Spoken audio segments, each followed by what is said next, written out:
Welcome to MCJ Report number 117. I hope that everybody is doing well on this Tuesday evening here in Melbourne, across Australia, and also throughout the world. To our international guests, it's great to have you here. I can see many of you tuned in right now on Rumble, so let me know that you can hear the broadcast loud and clear. Some of you are also tuned in on YouTube, but just a little bit of a heads up. We will be phasing out our feed on YouTube, and we will commence broadcasting exclusively on Rumble until we get our live streaming set up on the website, in which case we'll stream both on Rumble and at mcjreport.com. So once again, I'd like to welcome everybody to the broadcast. If you can, it would be much appreciated if you could share the broadcast out on the Rumble app. I believe the share button is in the bottom right-hand corner, which gives you the capability to share the broadcast out with your networks, out with your friends and family. We are independent media, of course. We tell the other side of the story that you will not hear on the mainstream media, and that's why people, Australians and many people around the world, are leaving the mainstream media, because they're sick of the lies. They're sick of the exaggeration that is broadcasted every day in relation to corona. Okay, they're sick of being constantly pestered, pushed, and bullied to go out and take this vaccine. But of course, we see these mandates put in by the government, making things incredibly hard for so many people right now. And most definitely, I know that many of you are perhaps going through one of the most challenging times in your life, and I absolutely sympathize with that. So on tonight's show, we've got a range of topics that we're going to discuss. Starting off the show, we're going to talk about exemptions in relation to the COVID-19 vaccine. Okay, so we're going to have a bit of a discussion about that. We're also going to recap briefly on a couple of organizations who are doing some great work. This will be just a very short mention on the show. We're going to just talk about Red Union and also freejobs.com.au. I'm very pleased that we have our New South Wales correspondent, Sydney George, back on the show. We love Sydney George. He's been doing some great activism on the streets of Sydney, and that's one of the things I respect about him so much. He doesn't just talk behind a computer screen. He gets out on the street, he grabs his Eureka flag, he goes to politicians' offices, and he lets them know exactly what he thinks about them. And I think we should all take a page from Sydney George's book and do the same. So I'll show you the footage. I'm sure you're really going to like it.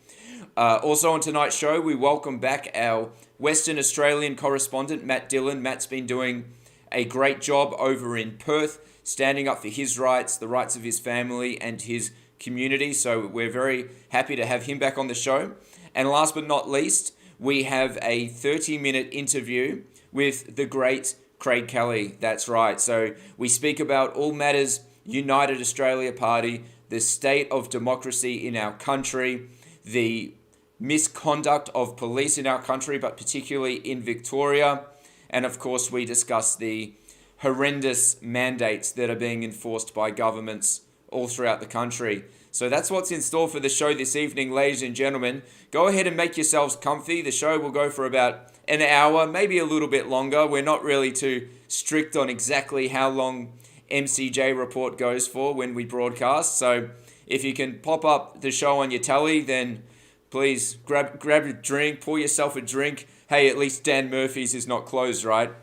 What an absolute disgrace, hey? You can't go in the park and exercise with friends, or maybe 5 if you're fully vaccinated, which we still don't know how the police are going to be checking that. But you can have as many people as you want, just browsing through Dan Murphy's, getting drunk.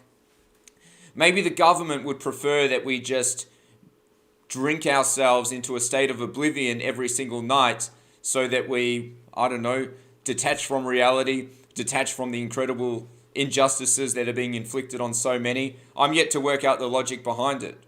Yet to work out the logic. You can't go to the gym, but you can go and buy 50 bottles of vodka and get smashed. But remember, no matter what, it is for your health, and the government will remain your single source of truth.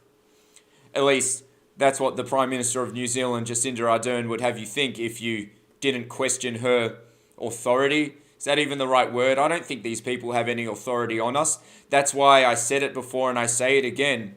If you are a Victorian employer, do the right thing by your workers. Ignore Daniel Andrews. Ignore him. Ignore him. I, for the life of me, can't understand why anyone would ever want to take orders from such a grub. That's right. Daniel Andrews is nothing more than a grub, a bully. He belittles the people that pay his wages, and he absolutely does not belong working within the walls of our parliament. I say he belongs somewhere else. I think jail would be a good start. Who here thinks that jail would be a lot better than having this guy in the Victorian Parliament? Maybe some of you have your own thoughts where you'd like to see him, but anyway, I'll leave that up to your imagination. And let's get this show on the road, shall we, ladies and gentlemen? All right, I can see a lot of you in the chat now. I'm not going to try and pronounce the usernames because some of the usernames are pretty interesting, look a little bit difficult to pronounce, but just know that I see you there in the Rumble chat. Thank you for being here, and let's get it started, ladies and gentlemen. All right, the obligatory, the shameless self-promotion. If you don't have Telegram, please go and get it. It's censorship-free. Telegram is such an important tool of our time. Anything you want to know is on Telegram about action, protests, whatever you want to know about. Telegram. And while you're at it, make sure you give me a follow. Morgan C. Jonas. All right, let's get it started, shall we, ladies and gentlemen? Or should I say, let's get ready to rumble? Is that a bit too cheesy? Am I allowed to say that? Anyway. All right, segment number 1. Are you eligible for an exemption? Now, of course, I'm referring to the COVID-19 vaccination, which so many people have been issued letters by their employers stating you must go and take this jab, otherwise you will lose your job. Well, many questions have been raised. Of course, the question of OHS has been raised. Have employers throughout the state and throughout the country where these mandates are supposedly being enforced, have these employers conducted their own risk assessment based on the data from the vaccine, or have they not done that? This is a great point that was raised by Red Union, and if you're a worker, if you're an employee, I think there's nothing to be lost by raising the question with your employer, okay? The COVID-19 vaccine is supposed to be a safety measure, so they say, although you really wouldn't have much of an idea regarding the safety of this provisionally approved vaccine if all you did was rely on the so-called COVID-19 vaccine safety reports that are released weekly by the Therapeutic Goods Administration. And on Thursday's show, we're going to take that report, we're going to rip it apart and expose it for what it is. Okay, but there may be something else. That's right. There are very legitimate reasons in relation to why certain people may seek an exemption for the COVID-19 vaccination. Medical conditions, which may be above and beyond what politicians might make you aware of. Now, Monica from Reignite Democracy made a great 3-minute video detailing what some of these potential exemptions are and where you can access the form, a form which is produced by the government, in order to produce to your doctor and to your employer. The video goes for 3 minutes. I'm going to play it for you right now. Hello everyone.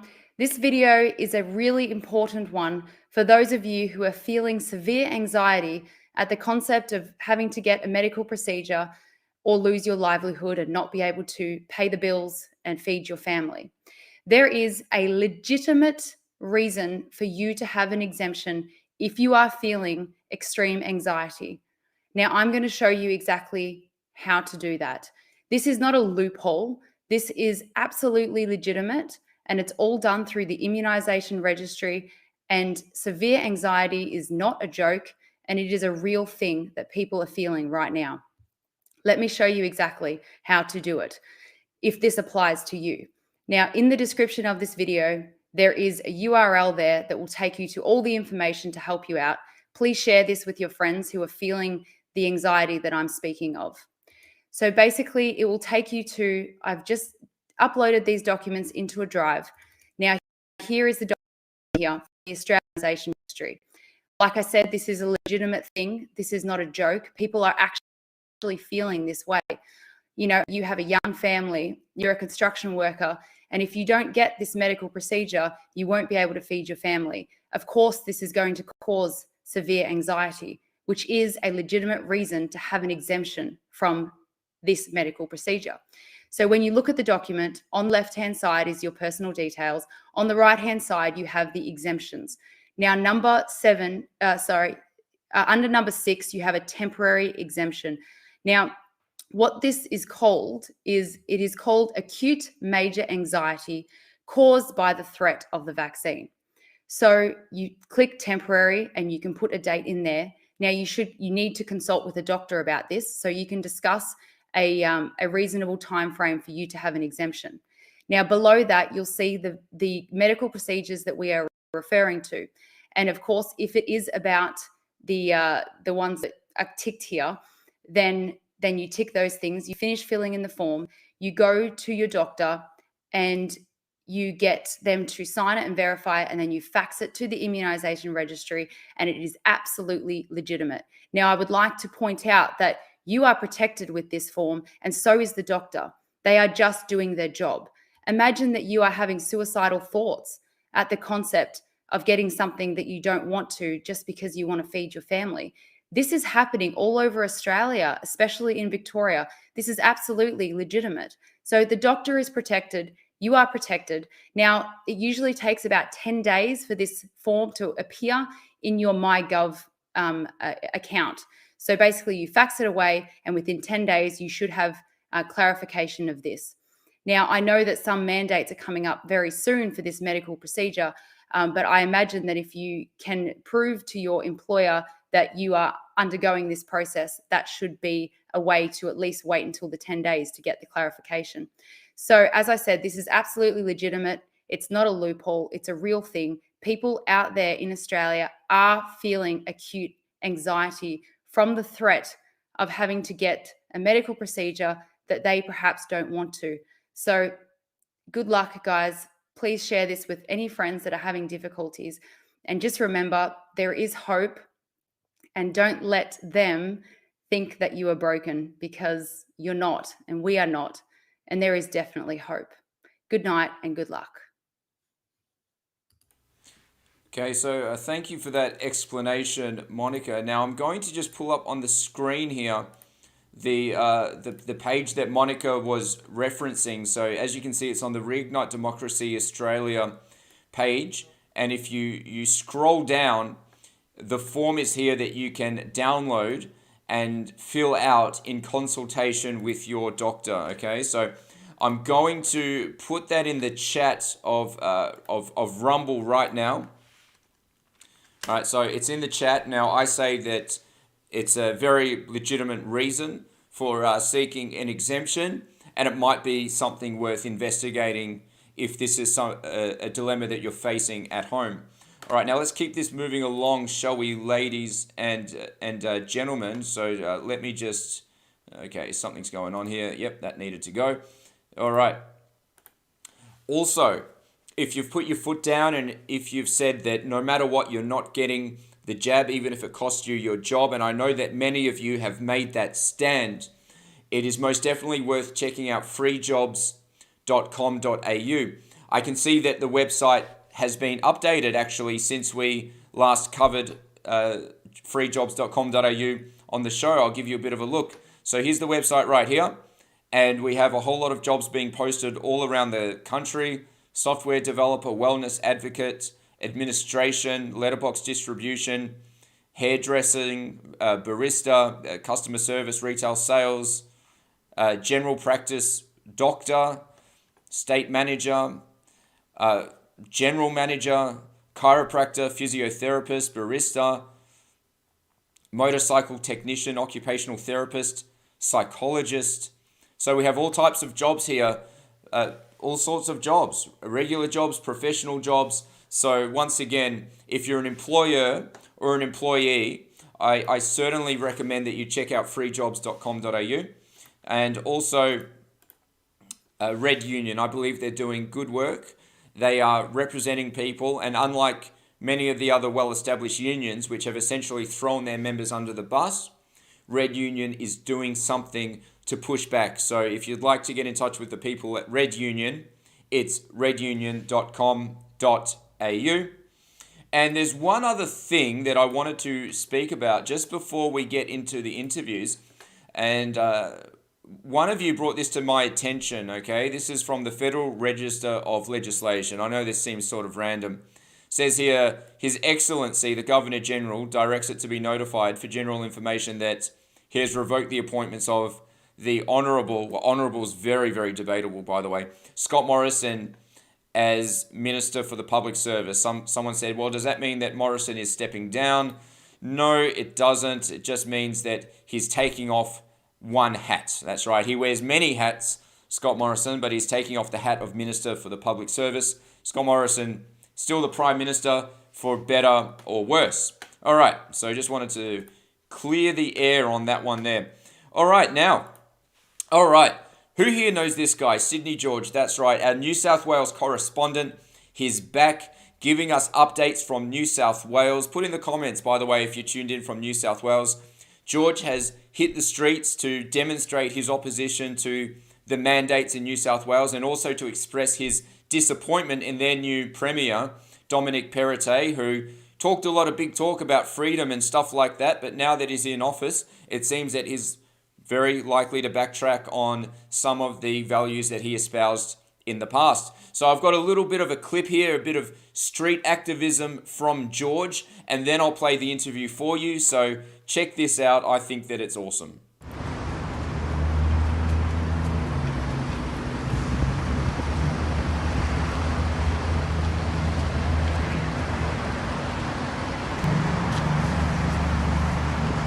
You got a record? Yes.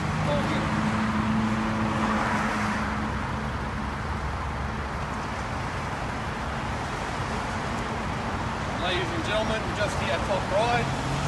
We're just going to let Victor Norman know.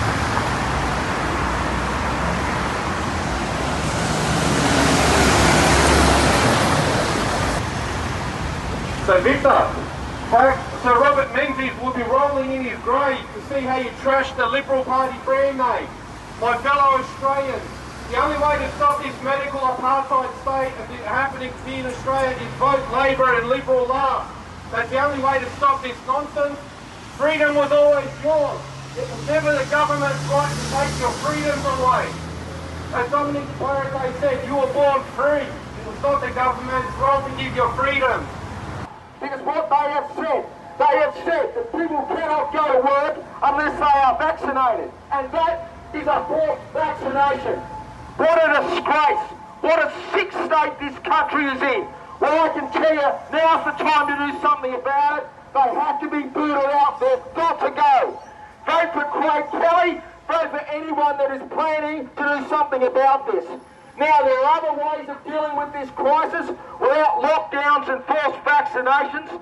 There are medical treatments that have been done overseas that have been shown to be very effective and very few fatalities. We have gone down this sorry road, and now this government has to go. Ladies and gentlemen, all we're going to say is shame, Victor, shame! Shame, Victor, shame! Shame, Victor, shame! Shame, Victor, shame! Shame, Victor, shame! Shame, Victor, shame!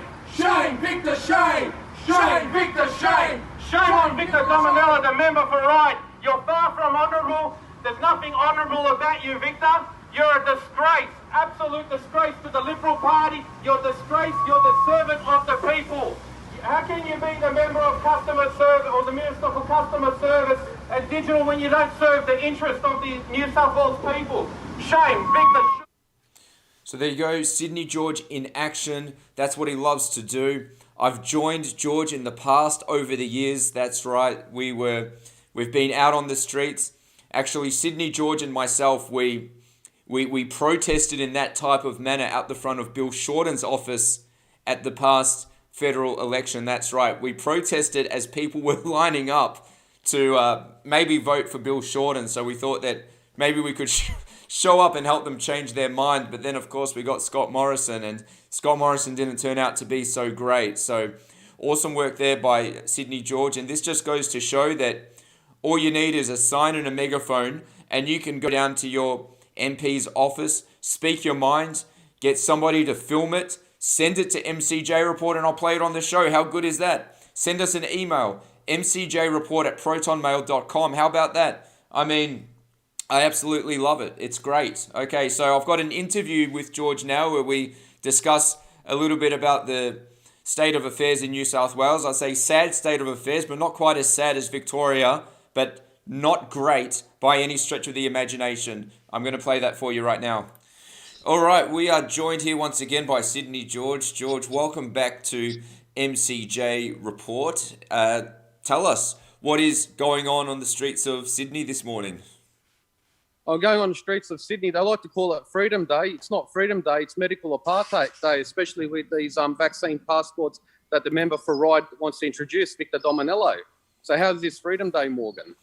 Yep, so tell us a little bit more about the mandates. We've seen Dom Perrottet has kind of implied that he was going to relinquish these mandates, but now it looks like he's seeking to keep them in place. What exactly is going on with that?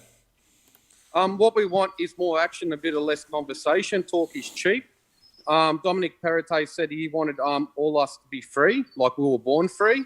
So as far as I'm concerned, that's all talk, mate. How can he call himself a practicing Catholic and adopt the Christian principle values when he's still having these vaccine mandates? So if you want to be in the police force, you've got to have a vaccine. If you want to be in the medical industry, whether you're a doctor or whether you're a nurse or a pharmacist, you've got to have a jab. How is that Freedom Day, Morgan? Doesn't sound very free to me, George. Now, has Dominic made measures to remove any of the proposed vaccine mandates from the former Premier? The only thing Dominic kept true to his word is the areas of concern. So if you lived in those 12 LGAs, you had to apply for a permit to go to work. That has been scrapped. So there's no more permits now. And if you lived in those 12 LGAs, you had to have at least one dose before you can go to work. Now, anyone that chose not to be part of the world's largest clinical trial can go back to work. But the sad part is, regional New South Wales, you still have to have one jab to go to work until the 1st of December, Morgan. And that's sad. How is that equality? Yeah, definitely. So they say until the 1st of December. What happens after December? Then it's all off. I mean, there's no more restrictions. But are they still going to keep the mandates in the New South Wales police force, in the education system? That's a question we have to ask, Morgan.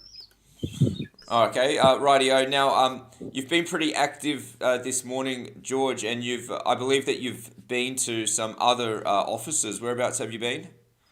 The Minister for Customer Service and Digital, Victor Dominello, the member for Ryde, he's far from honourable. This man always likes to look like a gentleman in front of a camera. He's no gentleman. He's pushing for these vaccine passports to be implemented. This is medical apartheid. He was the one that forced to have mandatory QIing systems where you check into a premises.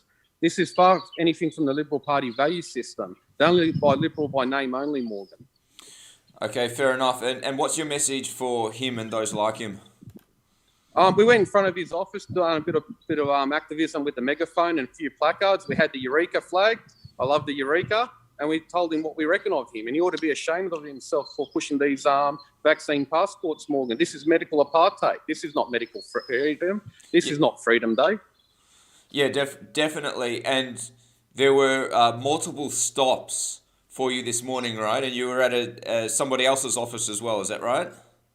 I didn't have a chance. I got caught out with time, but there'll be more action during the week. We're going to lead a big campaign against these politicians that put these mandatory vaccine mandates in, or should I say arbitrary closures. This is unacceptable. It's un-Australian, and we're going to tell these politicians what we reckon of them.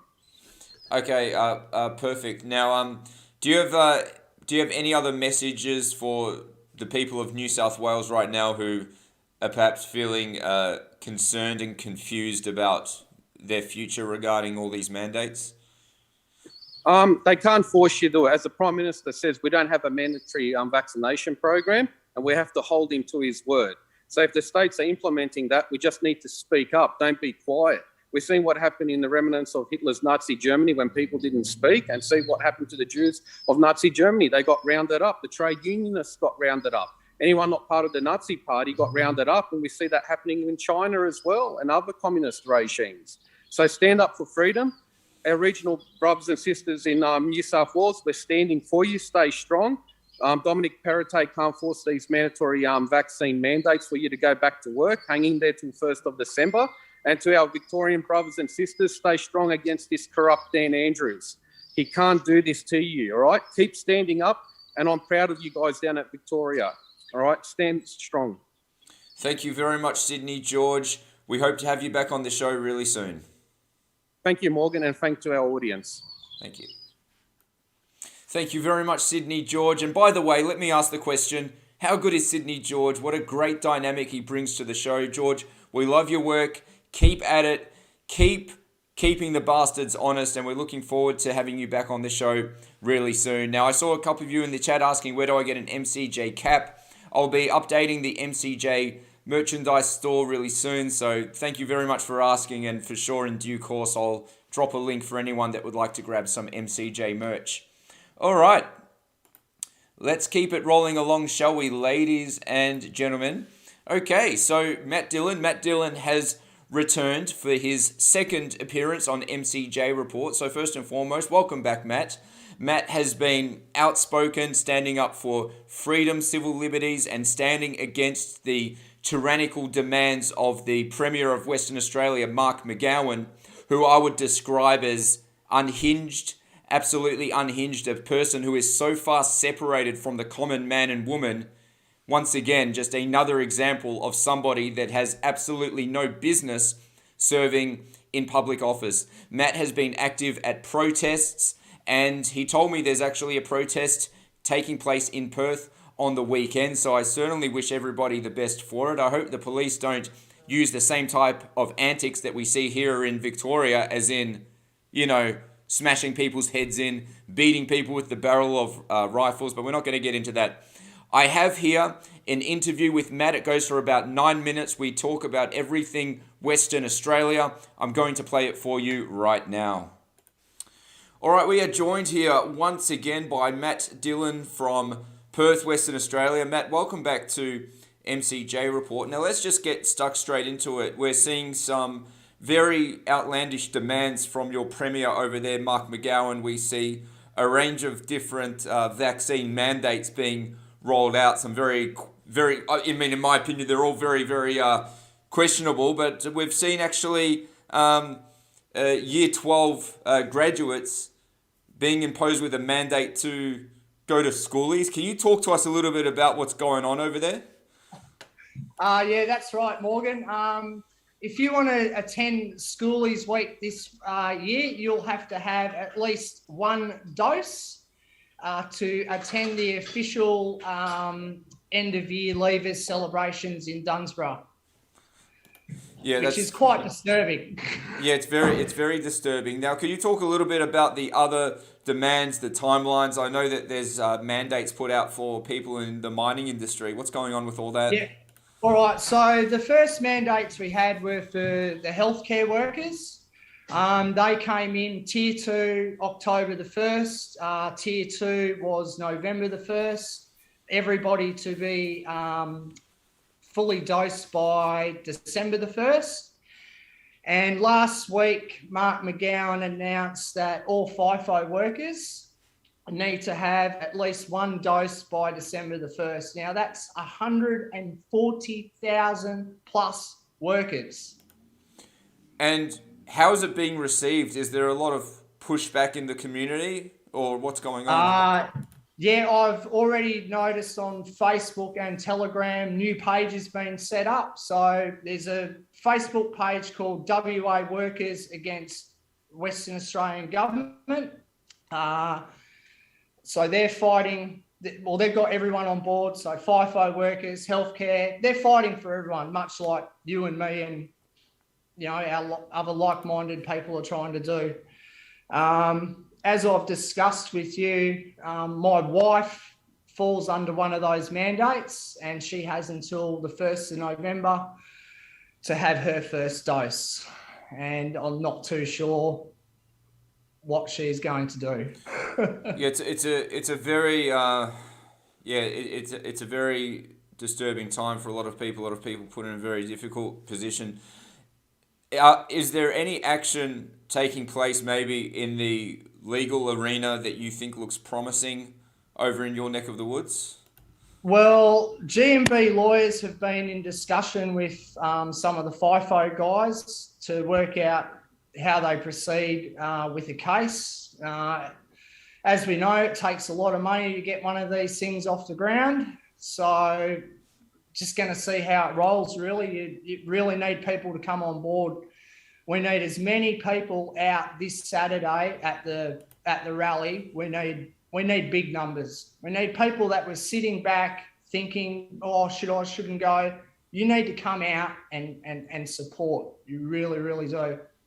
Yeah, I couldn't agree more. It's absolutely a duty for people to get out and express their strong disagreement with the government. Now, what's going on in other areas such as the Western Australia border? Well, Mark McGowan, he's still going to keep our borders shut. He wants the 80% double dose vax rate. We're looking at maybe Easter next year when our borders open up. But what I find quite funny is that he says when people say you can't eliminate the virus, they have a short memory. The Andrews government, they do what it takes to eliminate the virus. Dan Andrews has the template. Well, how's it going for you guys over there? Well, yeah, it's not going at all. We're having lots of positive PCR test results, but now it's over here. It's not about eliminating the virus, but it's about jabbing as many people as possible against their will. Now, it was the Prime Minister, Matt, that came out himself, who said that it would be left up to businesses to make the determination whether or not they wanted to impose mandates for the COVID jab. Yet we see Daniel Andrews going the other direction and taking it upon the government to issue the mandate. We see much the same with your radical, unhinged so-called leader over there, Mark McGowan. Why do you think these premiers are taking these mandates into their own hands? Well, I've got it on good authority that the reason Mark McGowan they're mandating us at the moment is that our uptake is so slow. Yeah. As we all know, it's what the premiers are doing is unconstitutional. We need these cases in New South Wales to bear some fruit for us all and see where we all stand. Yeah, absolutely. And we know that there's some legal action taking place in New South Wales in the Supreme Court, so we hope for some success there. There's a lot of lawsuits in the works, but of course these things all take time. And I think to myself, what's it going to take for there to be some sort of big strike? Maybe not even necessarily a protest, but what's it going to take for Aussies to just stay at home and say we're not gonna be dictated to like this? What do you reckon? Well, I can tell you that the FIFO workers are looking at having a national strike, which I think is what we really need. We need to shut down the ports in Western Australia, stop the loading of iron ore, and then the government will truly wake up and realise who has the power. We have the power, not the government. Oh, 100%. Western Australian ports shut down, the country shuts down, and exactly. You'll have the ultimate bargaining power. So what's it going to take to get through to, I don't know, the mining industry, or I suppose it's a bit of a nexus. You need the trucks to deliver the resources to the ports. You need the workers at the ports. What's it going to take for everyone to work together? That's a hard question, Morgan, and we've seen on a national scale that it's hard to get people to come together. You know, there's so many different social media groups. I don't know whether we take this to another platform, like to the newspaper, or we take out an ad through the mainstream media or something to try and get everyone together. I don't know. You got any ideas on that? Yeah, we're trying to think of new ideas every day as we see the emergence of some decent new unions. But anyway, before we wrap the show up, Matt, is there any last messages that you'd like to get out to Australia and also our international audience? Look, I just really want people of Perth and across Australia this Saturday to get out in numbers. If you've got friends that have been thinking of going, grab them and come out. My wife is going to come for the first time this weekend. My kids are going to come this weekend because they realise how important this is. Not just fighting for ourselves, I'm fighting for my kids and my grandchildren. I'm not having this imposed on them as they go through life. Just no way. Okay, absolutely. So where is the location and what time this Saturday?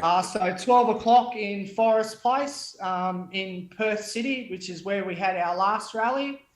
I'll send you a couple of videos later from a previous rally. We had the pro-vax crowd at our last rally, labelling us fascists, just like Mark McGowan labelled us fascists as well. So if you're a freedom fighter, you're a fascist. So you're a fascist for opposing government overreach and the removal of your rights. That makes you a fascist.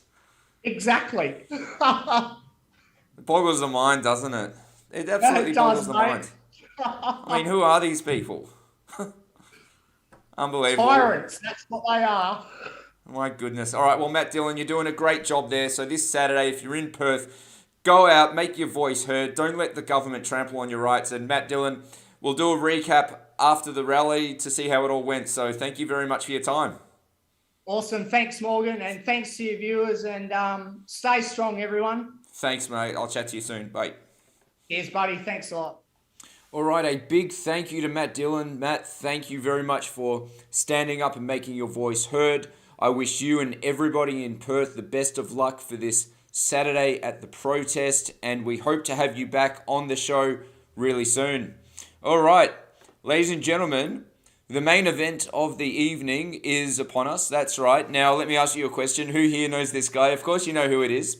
Of course, Craig Kelly, the member for Hughes, member of the House of Representatives. That's right. And also, of course, the president of the United Australia Party.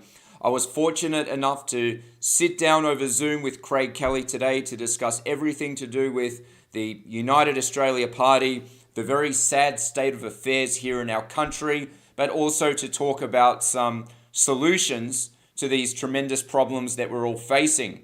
So without further ado, I'm going to play the interview for you. The interview goes for 35 minutes. I'll catch you afterwards. All right, ladies and gentlemen, we are joined here today by Craig Kelly. Craig, welcome back to MCJ Report. Now, to kick things off, would you mind sharing your thoughts with us about the recent news of RDA Party joining with the United Australia Party? Yeah, firstly, Morgan, I'm down here in Canberra, so I'm sort of locked up another 14 days of solitary confinement. I'm past the halfway mark, so I'm starting to sort of crawl up the walls a little bit of being locked up here. But look, this is really great news, and it's got me really excited. The reality is in the political environment, the major political parties, the Labor and Liberal parties between themselves, will have $100 million of taxpayers' money to contest the next election. And that's taxpayers' money alone. Plus, they've got, they're given hundreds of thousands of dollars from many of the large corporations that they actually make a lot of the favours for, that they give them deals along the way and special interests. Like, could you imagine how much the big pharmaceutical companies will be kicking into the election coffers of the Labor and Liberal Party at this coming election?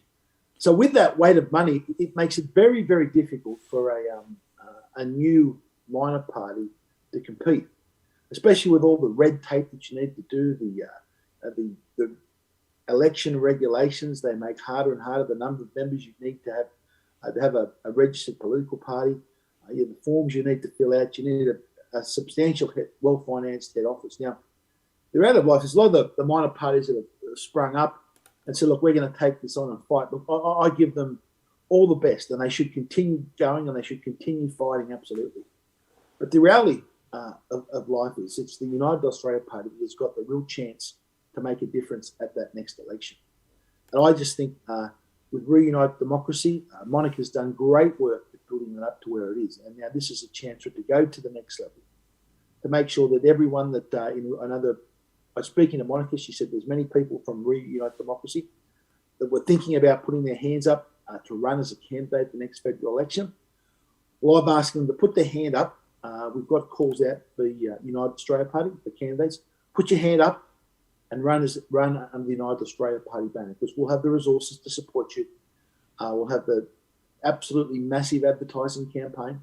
So that, with your local campaign on the ground, I believe we can get many people home. And every single one that runs for us, all the 151 seats, I believe we are a real chance in every single seat. Amazing stuff. Now, Craig, would you mind talking a little bit about what type of attributes is the United Australia Party looking for in candidates? People that believe in their country, people that want to get their country back, people that understand that it's gone completely off the rails. That's all you need. The idea that you've got to have some great educational degree, or you have to be a Rhodes Scholar or something like that, it's just in a complete nonsense. So when I grew up in southern Sydney suburb of Peakhurst. We lived opposite an old rubbish tip at Gannon's Park. The weekend we used to go scrummaging through all the local kids scrummaging through the rubbish tip looking for treasures and bringing treasures home. Went to the local high school, a local primary school, a local state schools. I started a university degree, did a year of economics law and dropped out because I found I was learning more in the real world than I actually was doing at university. And I remember when I got elected, and so the first time I'm driving up into Parliament House, you drive up the ramp and look at the big flag on the hill, and I think, so how am I going to bluff my way through this? You think and then you get there, and then you go into the chamber, and the chamber is all daunting, and it's all you see on television. And then you sort of think, oh, they're gonna find me out, And then after a week, you realise, hang on a minute, these people here are just as stupid as I am. So please, no one be discouraged that you think that those in Canberra are this sort of like super duper smart elite that you don't belong. That is the exact opposite. We want people from the real world with real life experience. We want a diversity. We've got to have a great diversity, and I think we will get that, of people from different age groups, from different professions, from different backgrounds, from different lifestyles, because that's how you end up with the best filter. So when a problem comes up, and there'll always be problems that you never can think about, and issues to think about, you need a filter in your party of all these different people looking for different opinions, and you have free and open debate. And there's always, no matter how smart anyone is, there's always an angle that you haven't looked at. And that's why you've got to have a diversity of people from different backgrounds, different careers, different parts of the country that can actually give you that filter to help you end up with the best policy decision. So anyone that thinks that they want to make their country better, that understands how much it's gone off track, that believes in freedom, that believes in democracy, you think you can make a difference, put your hand up and nominate. Because we need 150 candidates, I said, across all states. We need candidates in the Senate. We also need things can happen. If we have one candidate in place, something can happen. They can get sick or ill, and you need someone to back them up. So we need, please, I encourage anyone, if you think that you can make a change to this country and interested in federal politics, sign up and put an application in for United Australia Party to be a candidate for the next election.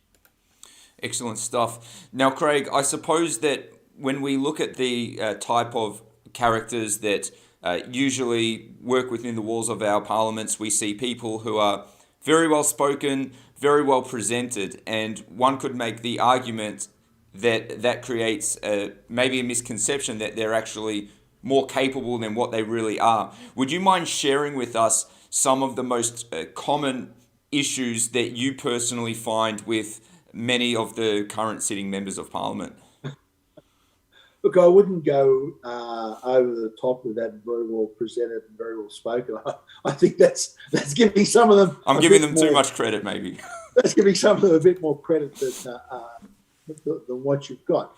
And remember, there's 150 people in that chamber, and the people they pick out the best presented sort of thing. Remember, they're highly manicured sort of thing, highly sculpted. Before they go before the cameras, they've got fashion designers picking out what clothes they're going to wear. They've got makeup artists putting makeup on them. When they have photographed, the old Photoshop can do wonders to hide the blemishes. Doing Photoshop. So look, it's just our Parliament House needs to represent the Australian people.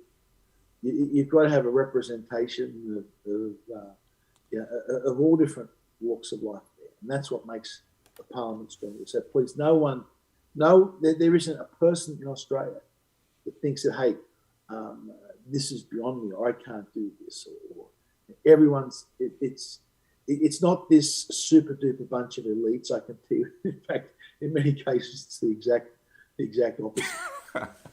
Thank you for that. Now, here's another question for you. Let's just say that there's somebody out there keen to put their hand up, but they're not sure whether they want to run in the lower house or in the Senate. Do you have any advice for somebody like that?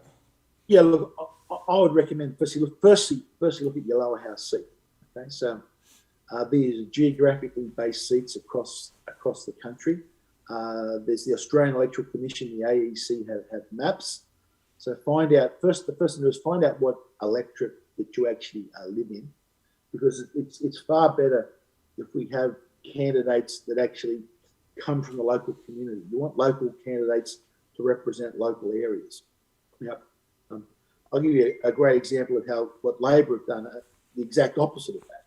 Here in Sydney, there's the infamous Christina Connelly, a former New South Wales Labor Premier. I think she got 23% of the vote, the worst vote in history. Then they parachuted her. Then they tried to say, you can then run in the seat of Bennelong against John Alexander in the by-election. And she failed there. And then they parachuted her into the Senate. And now they're parachuting. She lives up on the far, far northern parts of northern Sydney beaches. I think it's up on Scotland Island, up there. It's a very exclusive little enclave of, millionaires, multi-millionaires row sort of thing where she lives. And Labor have decided she should be the member for a seat called Fowler, which is in Western Sydney, which is based on Liverpool and Cabramatta, where the Cabramatta is where all the Vietnamese community based. That area has the highest rate of new migrants coming into the country. It's probably, as far as economic terms, probably has one of the lowest incomes, at least in Sydney. And they parachuted her from the other side to go in there. She wouldn't have a clue about that local area. So we want to make sure we've got candidates from the local area. So consider things like that. Where you live, where you go to school, where your work is, where your business is, where your kids go to school, where you play sport, where you grew up. Those sort of things. So you've got local ties to that local community. So how can you go and represent a local community if you are not actually, if you haven't lived or worked or grown up in that local community? So that's why we need good, strong locals for each of the electors. That's the first thing I would say. Have a look at, we've asked people to nominate 3 seats. So in preference, which one you think you have the strongest local ties to, which one do you have second. You may work in one seat, live in another seat. You may have grown up in one seat and work and live in another seat today. You may be on the border between seats. So that's the place I think people should start. That makes a lot of sense, Craig.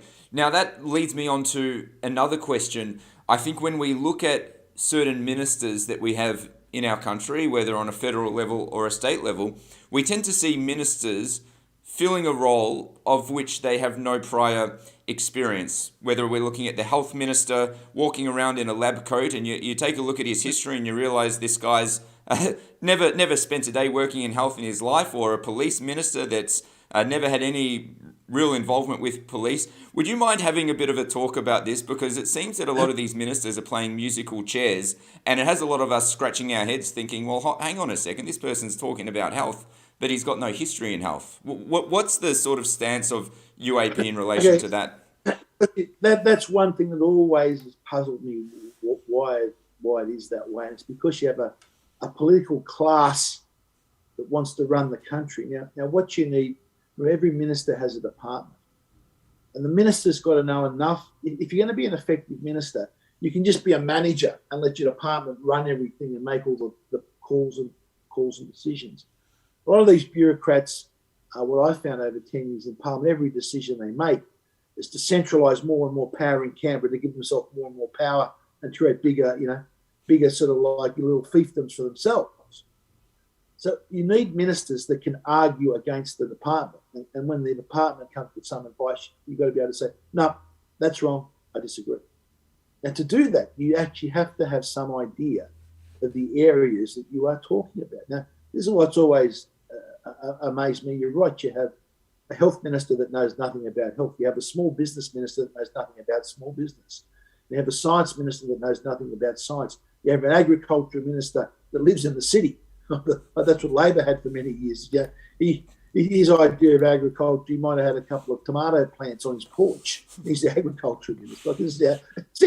Mate, you laugh. This is actually true. Right? So what we want to have, as well as the 151 candidates across the nation, we're going to put together amongst those candidates an alternate shadow government for a shadow minister. So our health spokesman will be a doctor or a professor of medicine who actually knows what he's talking about. Our shadow minister for science will be a qualified scientist. Our minister for small business will be actually someone that spent decades working in small business. Our minister for agriculture will be someone that is a farmer and understands agriculture. So every portfolio, our minister for transport will be someone that knows the transport industry inside out. So we want to make sure that people that get elected to Parliament, that can be our spokespeople in those particular areas, can actually have great background knowledge of the areas that they speak in. So our Minister for Disabilities will be someone that actually has a disability, I'll say this, has a disability themselves and has been through the system and understands what it's like to be confined to a wheelchair and those type of things. That's what you need. You need people that understand it. And you can see this in New South Wales state government today.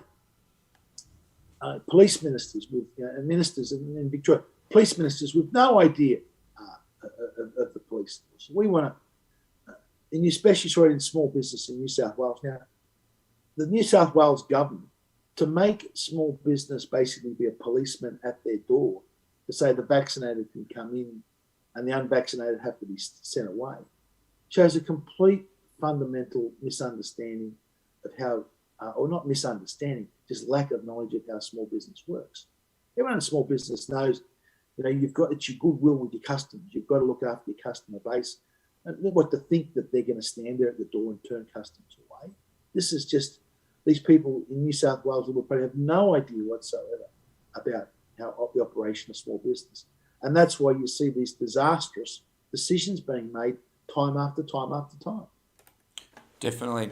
And I'd like to ask you a question about that through the context of coronavirus and the decisions that have been made. From my perspective, I argue that decisions are essentially made at the top of government with very little debate, or perhaps no debate at all, definitely no independent oversight or review, and then implemented unilaterally and enforced by the police. Would you mind just sharing with us a little bit in relation to the party's views on these measures and how it could be done differently? Well, firstly, I think that they've done just about everything wrong from the start. And what it goes back to those basic freedoms that you must protect the freedoms in your society, not just for the sake of people's individual liberty, but this is why you must have freedom from censorship. Now, we're censoring doctors at the moment. Doctors in Australia that have a different opinion from the medical bureaucrats down in Canberra are silenced and threatened. You've got to have freedom of speech, because of freedom of speech, that's where you get the diversion of ideas. Freedom of speech and open debate is so important in a society. Now, we've had myself.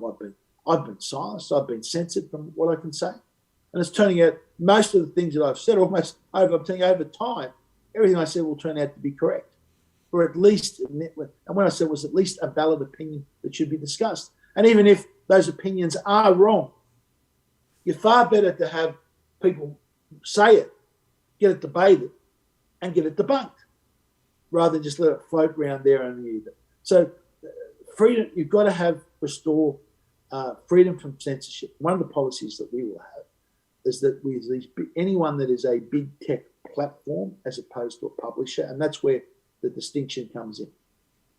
You're a publisher, Morgan, right? So you decide who comes onto your show. You make that decision about what goes to air. Okay. The Age newspaper in Melbourne is our publisher, and it decides what it will print, and it decides what letters to the editor it prints in its pages. But Facebook and Twitter are platforms. They are open platforms. They have a different protections under law for defamation. So if it is lawful to be said on those platforms, if they want to censor it, they should be fined. So if they want to go and become a publisher, that's fine. Go and become a publisher. Don't promote yourself as a platform. But where you are an open platform, like Twitter and like Facebook, if you want to censor what is otherwise lawful speech, that should be heavily, heavily fined. So that's the one. First, you've got to go back and protect freedom from censorship. Second thing is freedom from medical coercion. No one in the country should be forced to undergo any type of medical intervention without their free and informed and voluntary consent. And if you are threatened with, unless you do this medical intervention, you will lose your job and you will be unable to come to work, that is criminal extortion.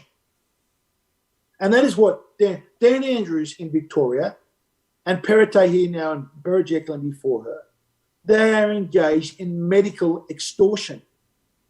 Forcing someone to undergo a treatment against their free will, against their open consent, is extortion. It's against everything we believe in as an open, free democracy. It's against all the provisions all the international human rights laws that we've signed up against.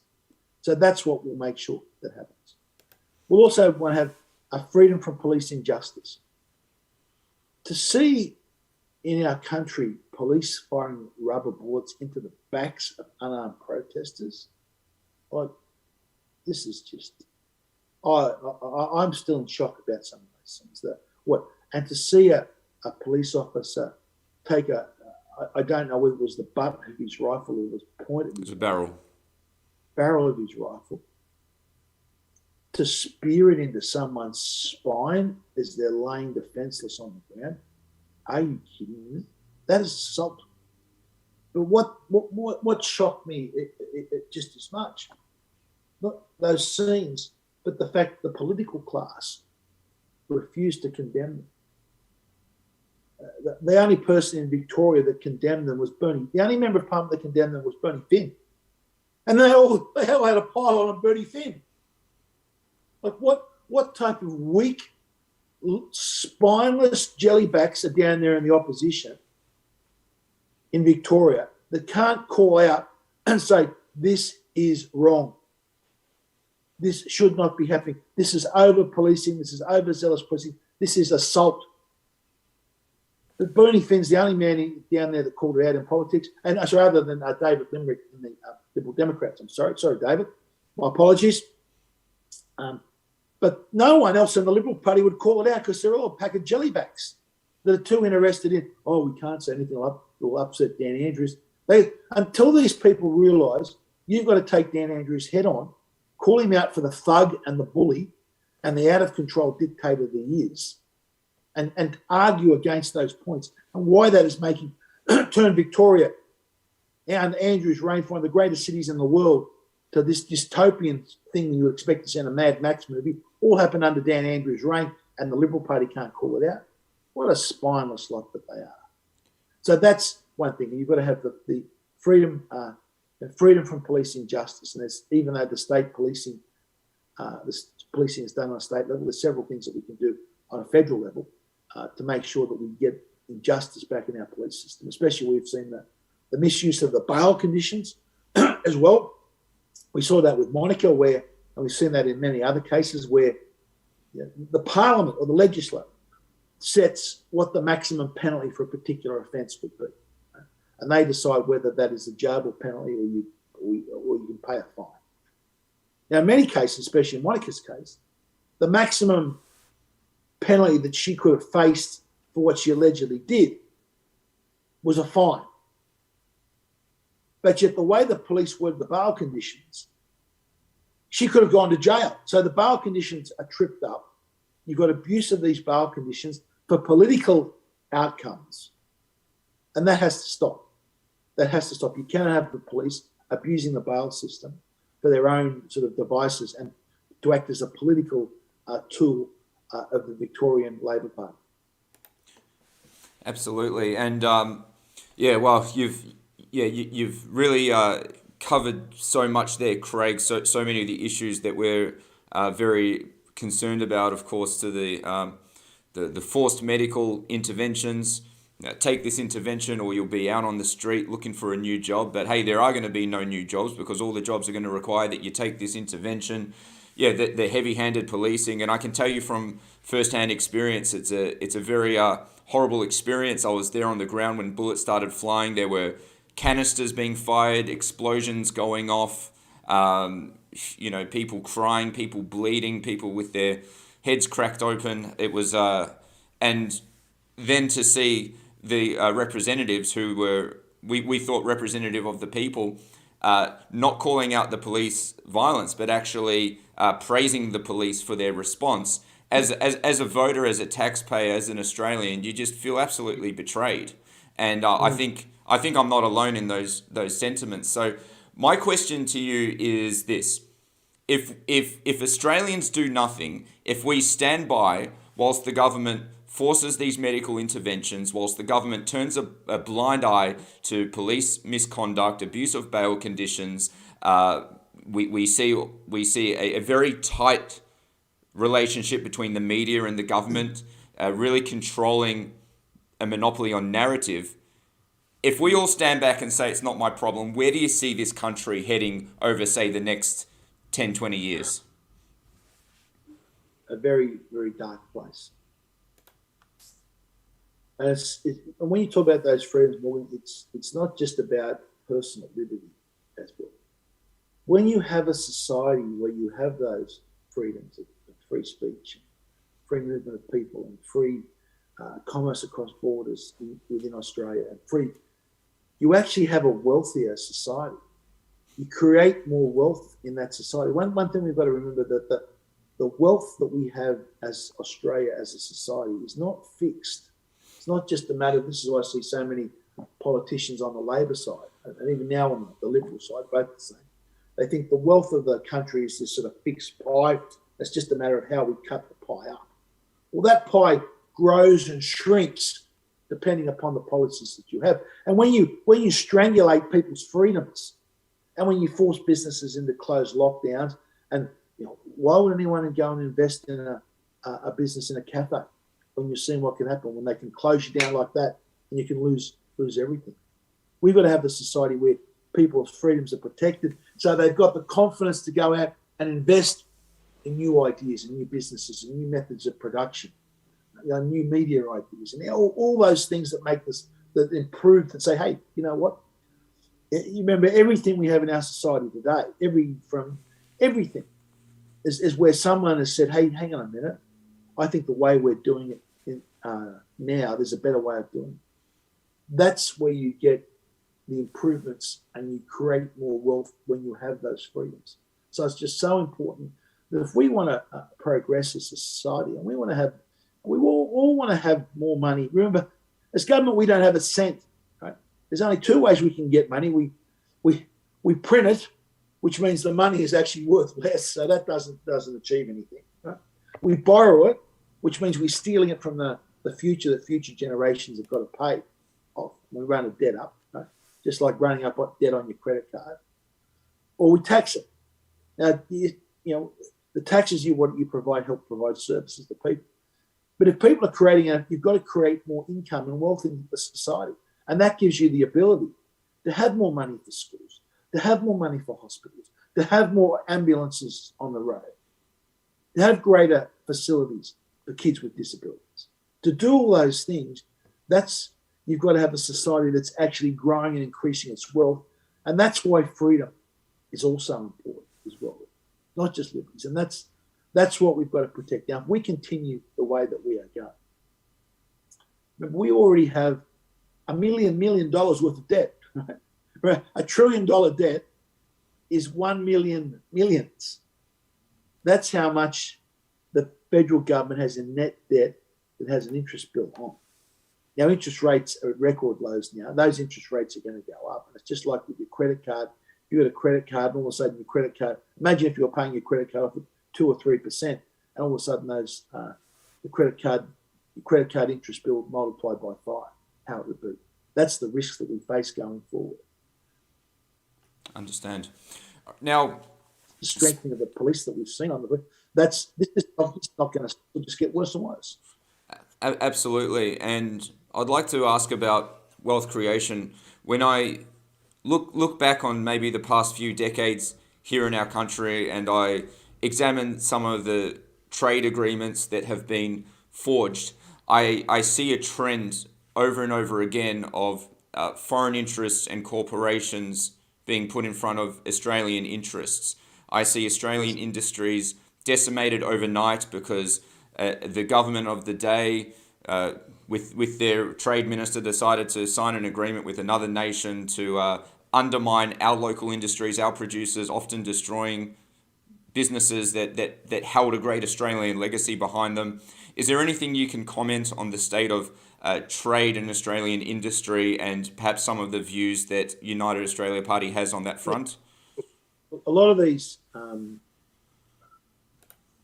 in a perfect world, and in theory, in a perfect world, open and free, unmitigated free trade is the ideal way to go.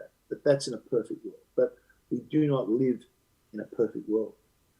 We live in a world where other countries, in many cases, are hostile to us.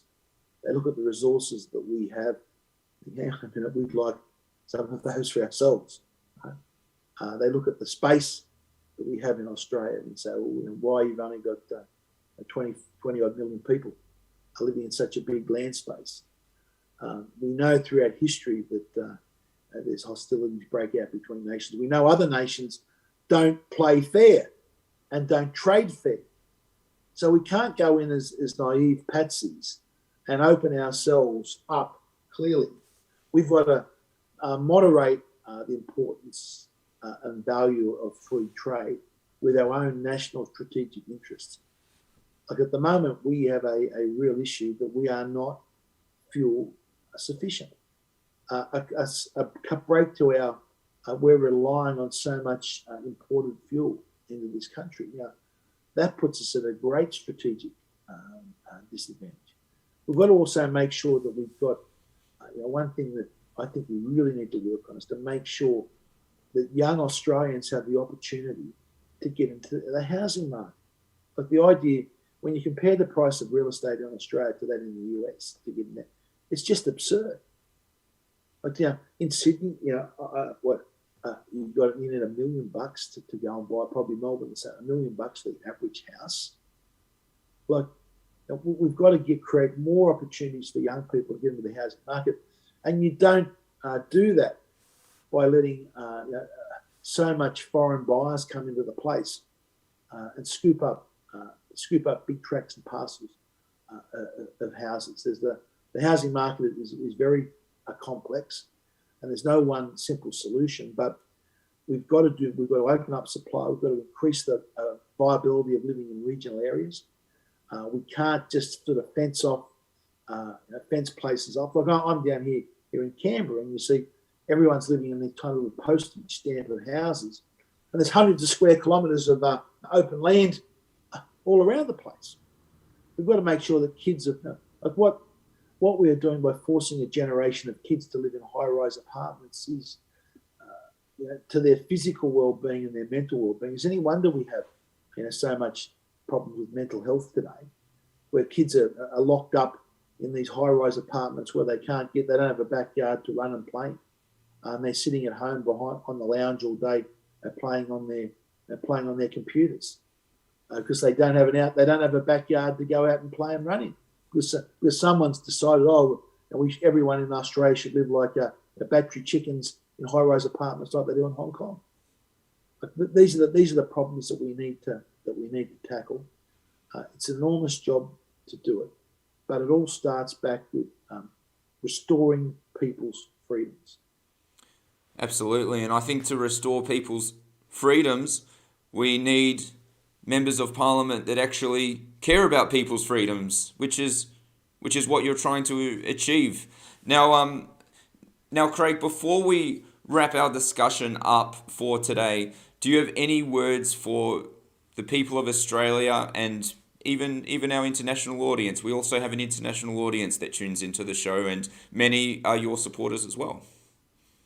Look, we are a great example. There's a great quote from Ronald Reagan, where he said that freedom is not the natural order of things. The natural order of things throughout history has been servitude and tyranny that people have had to live in, where you've had despotic rulers. That's the natural order. And the freedoms that we used to enjoy, they didn't come for free. They came because our previous generations fought for them and sacrificed. Remember, as I said, a Parliament House, Parliament in Canberra is specifically designed so when you open the doors, when you stand at the main entrance of Parliament House and you look straight down there, you look over the top of Old Parliament House and you look straight down Burley Griffin and up Anzac Parade, and it's in perfect alignment with the War Memorial. That's meant to remind us that there's 100,000 Australians that have given their lives in war and sacrifice for the freedoms that we had, that have been thrown away and taken away by these despotic politicians without any scientific basis, without any, and in fact, in many cases, contrary to the evidence and contrary to the science, done on basically superstition that they'd argue for. We've got to make sure that we stand up and we fight, because otherwise we are going to leave our country and the rest of the world a much darker place than what we as citizens inherited from our forefathers.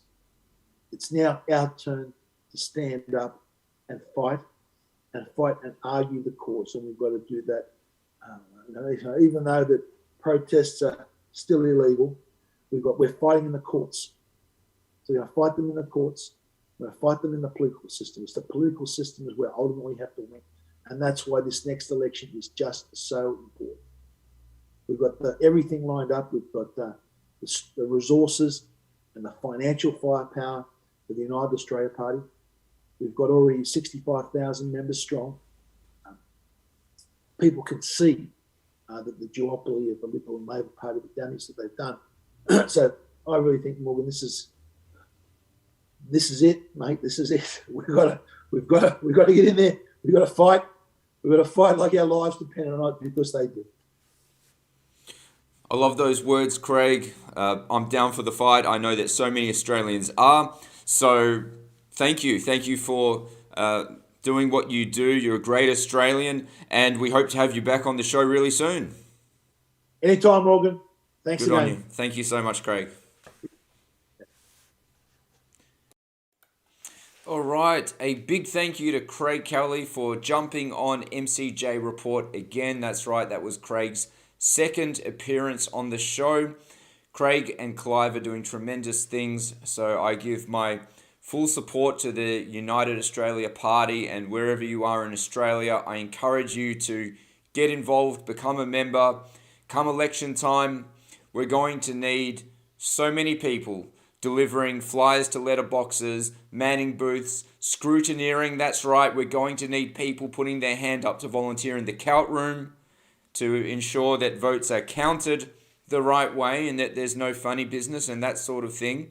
So you'll be hearing a lot more on the MCJ Report regarding the United Australia Party, Craig, Clive, and also you'll be hearing more about what I'll be doing. That's right. So I'll have some announcements to make soon in relation to what my involvement will be. But rest assured, I am most definitely willing to roll my sleeves up and do whatever it takes. Whatever it takes. We don't accept this current state of affairs that our government has imposed upon us, do we? This so-called state of emergency. Well, I'll tell you what the real emergency is in this country.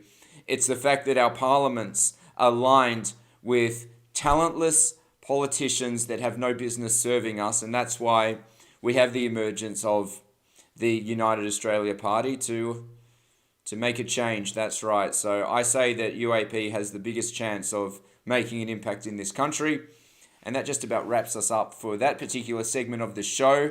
I'm enjoying chatting in the comments. It's great to see that so many of you are active, and in the comments box I can see that new friendships are being formed. That's right. Some of you are realizing that you live in close proximity to one another, which I think is fantastic, especially during these horrible times. I think it really pays off to have some allies that you can bounce information back and forward.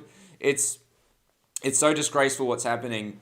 One of my very good friends, a great friend of mine, he just had a baby girl. That's right. He had his first child just a few weeks ago, and he's facing losing his job. And he called me on the phone before. He said they're threatening to fire me, but he told me that he's actually putting his foot down. He said he's not going to take the jab. He said he would rather lose everything and rebuild back up. And my heart really goes out to everybody who is facing this same situation. So what I've said before is that we're going to fight as hard as we possibly can for people who are losing their jobs and being put in this position that nobody should be put in. We're going to fight like crazy for you.